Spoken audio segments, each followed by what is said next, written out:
Buat kalian pecinta kari, stop scroll video ini. Halo guys, selamat datang di Gara-Gara Show. Aku tahu kalian semua nonton ini sambil rebahan, jadi biar rebahan kalian gak sia-sia, aku mau cerita tentang kasus misteri dan fakta Jepang yang pastinya bikin kalian merinding.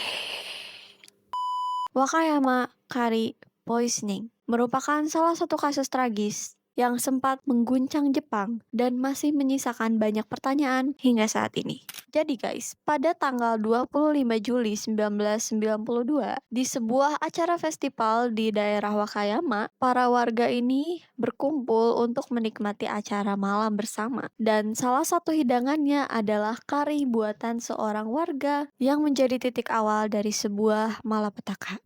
Nah, di acara pesta itu kan semuanya menikmati kari hidangan dari warga tadi kan. Tak lama setelah menikmati kari itu, orang-orang ini mulai mengalami gejala-gejala yang sangat parah, seperti mual, muntah, dan juga pusing. Bahkan 4 orang meninggal dunia, termasuk 2 orang anak-anak. Bukan cuma itu, lebih dari 60 warga lainnya harus dilarikan ke rumah sakit. Dan ketika polisi menyelidiki kasus ini, mereka menemukan sesuatu yang sangat-sangat mengejutkan. Jadi, faktanya kari yang sudah dikonsumsi oleh warga itu telah dicampur dengan arsenik. Nah, buat kalian yang nggak tahu arsenik itu apa, arsenik itu salah satu unsur kimia yang bisa ditemukan dalam berbagai bentuk, termasuk arsenik organik dan arsenik anorganik. Nah, biasanya yang bahaya itu adalah arsenik anorganik karena dia dipakai di industri tekstil dan pertambangan. Oke, lanjut ke cerita tadi. Saat diselidiki, kecurigaan ini menuju kepada Masumi Hayashi, seorang ibu rumah tangga yang dikenal memiliki banyak masalah dengan tetangga-tetangganya. Kenapa sih ibu Masumi ini dicurigai? Karena sebelumnya suaminya ini pernah terlibat dalam penipuan asuransi